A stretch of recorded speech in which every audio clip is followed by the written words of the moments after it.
Obviously Fang is not present. Fang went on to, live the family life. Well, I mean, you only watched the first episode, so.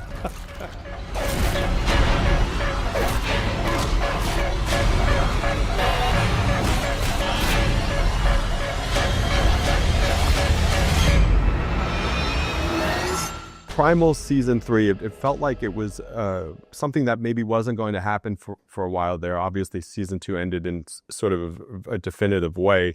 Can you just talk a little bit about the decision to come back and to bring the show back? Well, it's like I always wanted to do another season, but I always talked about an anthology type show. And so Adult Swim was supportive of it, and so I started to develop it. And I had all these ideas, but nothing was feeling right. And I'm very much, I trust my instinct when it comes to that. And so something was off. And then I started to think about I just spent 20 episodes having these characters bond and having the audience like these characters. And then I kind of end the show. And sometimes, when you're making a show, it takes me 2 years and then you watch it in a week.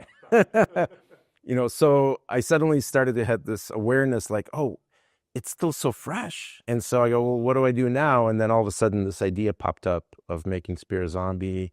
And then all these story ideas and character things and emotional things came up. And then I wrote down 8 episodes instantly of what can happen. And when that happens, I know that there's something juicy there. Can you pinpoint where that idea came from? Because certainly nobody saw it coming, right? Well, I think because in the first season, we did an episode of Plague of Madness where we had kind of a zombie dinosaur. Right. And the whole world has magic and all this pulp to it. And that's what's more pulpier than a walking zombie caveman.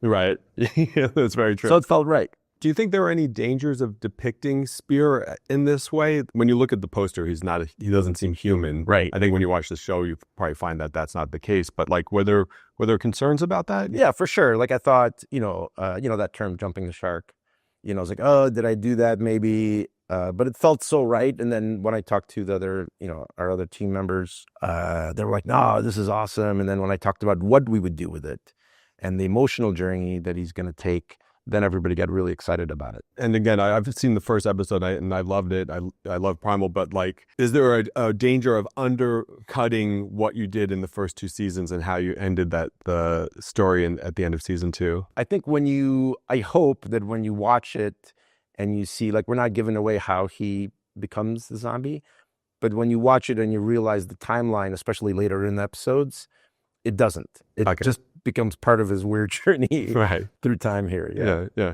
He's been through so much, this guy, right? And that was the whole idea, is you want to cheer for him. Oh no, now he was dead and he can't even be peaceful in death. Yeah. He's got to be like this now. And so you cheer for him to come back if he does. Can you talk just a little bit about the actual animation of him? Because he moves in a different way than the living Spear does. How much did you guys put into figuring that out? I mean, a lot. Especially in the beginning, he doesn't know who he is, right? So all of his motor skills under a normal scenario aren't there. So he's like a baby in a way, learning to walk again. And you honor some of the zombie lore of how zombies walk and stuff. And so we did a little bit of that. And then through the season, you can see a change through it a little bit without giving too much away. Sure. But yeah, it was fun. It was fun to treat a zombie this way. As far as zombie stuff goes, usually you're not cheering for the zombies. You're cheering for the people to escape. Right. And this is the opposite. So hopefully it'll be very interesting especially for zombie genre fans. Yeah. He's definitely a very different type of zombie. Yes. I love the animation of the shoulders and even when he just plops down, he sits down at one point, he just kind of falls, Yeah. And that's really fun to do as animation because it's more unique. And because Primal is the type of show that we could take our time, we could have him just walking with some cool music and you get a lot of that. So obviously Fang is not present. Fang went on to, live the family life. How did that affect you guys creatively, just in terms of telling the story? Because Spear was always so intertwined with Fang. Well, I mean, you only watched the first episode, so I don't know if that's the right statement. I should have stayed up last night. So no, you can't make any assumptions. Yeah. I think is the answer to that. Okay. Oh, okay. Very interesting. Okay. Yeah. So many questions now, Boo, because it's like in season 2, we get a time jump in the final moment, I think. But we'll put a pin on that. All will be revealed as you watch. Yes. Can we talk a little bit just about the art of storytelling without dialogue, which obviously you mastered in animation? It's a thing you've done in so many of your projects. Like, where does that come from? And why is it something you continue to go back to? The true love of it, I think, probably came when I started doing Dexter, and it's my first show, and it's something that I control. We hired composers to do music, and all of a sudden I had a little 10-second clip, and the music was great. And I was like, oh, right. I wish I did this for a minute. Then you could really feel it, Right. And then I realized, oh, right, that's what makes things cinematic, is when you have great music with a slow pan and you're telling something visually. And I think it started to grow from there. And, I was 26. I didn't know anything. And I started to realize, especially by the time Samurai Jack came, I got to create the time so music and effects can have the opportunity to tell their own story. Right. Yeah. And, of course, Primal is the epitome of that, because it takes the visuals and the sound and unites them into its own. Yeah. Even again, in the first episode of this season, I noticed even his dead body sounds when he's moving around and all those bits. It adds such a texture to the entire world. Well, did you get pushback back in the early days when you were tried to do more dialogue-free stuff? No, I mean, my relationship with Cartoon Network was always so great. I get so lucky because the network was just starting. I was just starting. So we were, there's 12 million viewers when Dexter premiered, which is nothing, Yeah.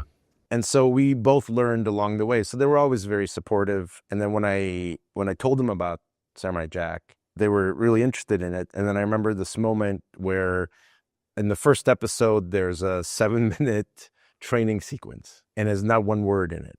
They were visiting from Atlanta in our LA studio, and I showed it to them without music, right? With no sound. And everyone was flabbergasted, because they've never seen anything like that. And the artistry, of course, was really well done. And so we all knew we had something special. So they were always supportive. Nobody said well, let's, throw in a couple of one-liners here. Right. Yeah. Yeah. Even the first volume of your Clone Wars, I think, was dialogue free for the most Very little. part, We had some narration and a few bits. Yeah. Overall, it feels like it does visual. Yeah. What do you think of the sort of the state of getting your product in front of people's eyeballs these days? Where are we at? Because things have changed so much from those early days of Cartoon Network, and now where everything is streaming, and there's no monoculture, everything's so fragmented. Do you as a creator feel it's harder to get your work out there? I've been lucky. People are still buying. So, and I have my relationships, Sony for features, Adult Swim, HBO, whatever for TV stuff, streaming. The one thing that's different that took me a minute to get over is branding, right? Because in the early 90s, it was all about, we need the Cartoon Network brand. We need the Nickelodeon brand, right? Pixar brand. And everybody was very brand loyal. And now, you can make a show for anybody. Right. It doesn't matter. Yeah. So there's something to that where if you watch a Cartoon Network show, if there is such a thing, or Adult Swim show, it's necessarily because Rick and Morty was on Hulu. And it's all over the place. So you used to watch Cartoon Network and you know what show you're going to get. You can watch Disney Channel and you kind of know what show you're going to get. Now those lines are blurred. Yeah. Right. And so that's something that's changed the culture quite a bit. And maybe is more creatively freeing. Yeah. It's certainly, there's more buyers when you're thinking like that.